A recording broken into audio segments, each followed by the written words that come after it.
الحمدللہ الحمدللہ الحمدللہ وکفی وسلام علی عبادہ الذین اصطفی اما بعد فاعوذ باللہ من الشیطان الرجیم بسم اللہ الرحمن الرحیم اللہم صلی علی سیدنا محمد وعلی آل سیدنا محمد وبارک وسلم اللہم صلی علی سیدنا محمد وعلی آل سیدنا محمد وبارک وسلم اللہم صلی علی سیدنا محمد وعلی آل سیدنا محمد وبارک وسلم۔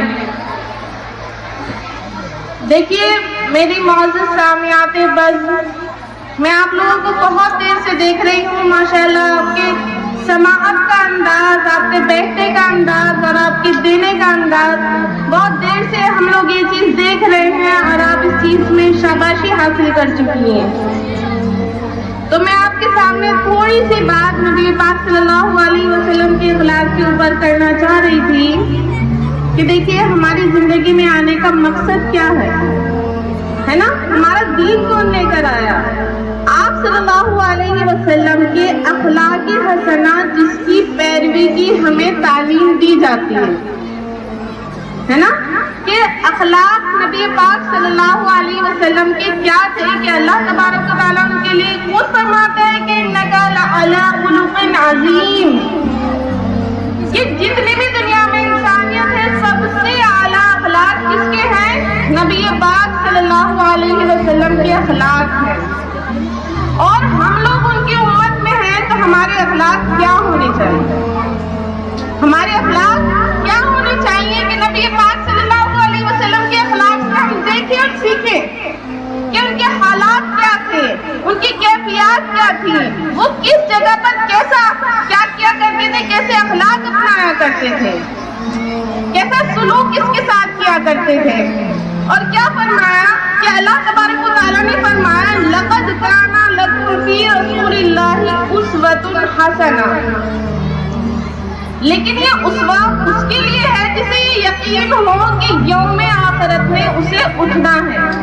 کہ یہاں پر یہ بتائیے کہ آپ لوگ اس مجلس میں اکٹھا ہیں، کسے یہ یقین نہیں ہے کہ ہمیں آخرت کے دن اکٹھا کیا جائے گا، کسے قیامت کے دن اٹھایا جائے گا؟ ہم سب کو اس بات کا یقین ہے، ہم سب کو اس بات کا یقین ہے کہ جو کچھ بھی ہم نے دنیا میں کیا ہے اس کا ہمیں حساب دینا پڑے گا، ہمیں ایک ایک سانس کا حساب دینا پڑے گا، ایک ایک دن کا حساب دینا پڑے گا، ایک ایک پل کا حساب دینا پڑے گا کہ یہ ہم نے کہاں پر خرچ کیا۔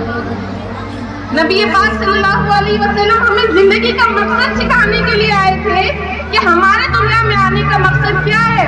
جب عالم ارواح میں اللہ تبارک و تعالیٰ نے ہم سے سوال کیا تھا کہ الیس اللہ باحکم الحاکمین، کیا میں تمہارا پروردگار نہیں ہوں؟ تو ہم سب عالم ارواح میں ہم سب نے جواب دیا تھا، ہماری روحوں نے جواب دیا تھا کہ بلا، ہاں کیوں نہیں، آپ ہی ہمارے پروردگار ہیں۔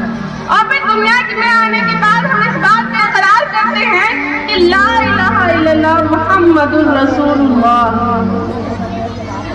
کہ اللہ تبارک و تعالیٰ آپ کے سوا کوئی بھی معبود نہیں ہے، اور محمد عربی صلی اللہ علیہ وسلم ہمارے نبی ہیں، ہمارے رسول بنا کر بھیجے گئے ہیں اور ہم ان کی امت میں۔ تو ان کے اخلاق میں سب سے بڑا اخلاق کیا تھا کہ ان کے اندر سخاوت بہت تھی۔ نبی پاک صلی اللہ علیہ وسلم کی سخاوت کی مثالیں اتنی ہیں کہ میں آپ کے سامنے پورا دن بھی ہو جائے تو بیان نہیں کر پاؤں گی۔ ان کی پوری زندگی سراپا سخاوت پر ہی گزری ہے، اور ان کے اخلاق کہ ان پر طائف میں پتھر پڑ رہے ہیں لیکن وہ کیا کر رہے ہیں، پھر بھی اپنی امت کو بددعا نہیں دے رہے۔ وہ کیا فرماتے تھے کہ میں اپنی امت کے لیے رحمت بنا کر بھیجا گیا ہوں، میں زحمت بنا کر نہیں بھیجا گیا۔ ایک دفعہ رسول کریم صلی اللہ علیہ وسلم نے حضرت ابو ذر غفاری رضی اللہ تعالیٰ عنہ سے فرمایا کہ ابو ذر، مجھے یہ پسند نہیں کہ میرے پاس کوہ احد، یعنی احد کے پہاڑ کے برابر سونا ہو، اور ایک دن گزر جائے، دوسرا دن گزر جائے، تیسرے دن میرے پاس اس میں سے ایک اشرفی بھی باقی رہے۔ تو آج کے اس مجلس میں ہم کیا کریں؟ نبی پاک صلی اللہ علیہ وسلم کی سنت کو تازہ کریں. یہاں پر بیٹھی ہوئی میری تمام مائیں بہنیں اس بات کا اقرار کریں کہ آج ہم اس سنت کو زندہ کریں گے. آج ہم زیادہ سے زیادہ سخی بنیں گے. آج ہم اس مجلس میں زیادہ سے زیادہ سخاوت کریں گے. اور صرف اس مجلس کی قید نہیں بلکہ اپنی زندگی میں سخاوت کو عام کریں گے. اور کیا فرمایا؟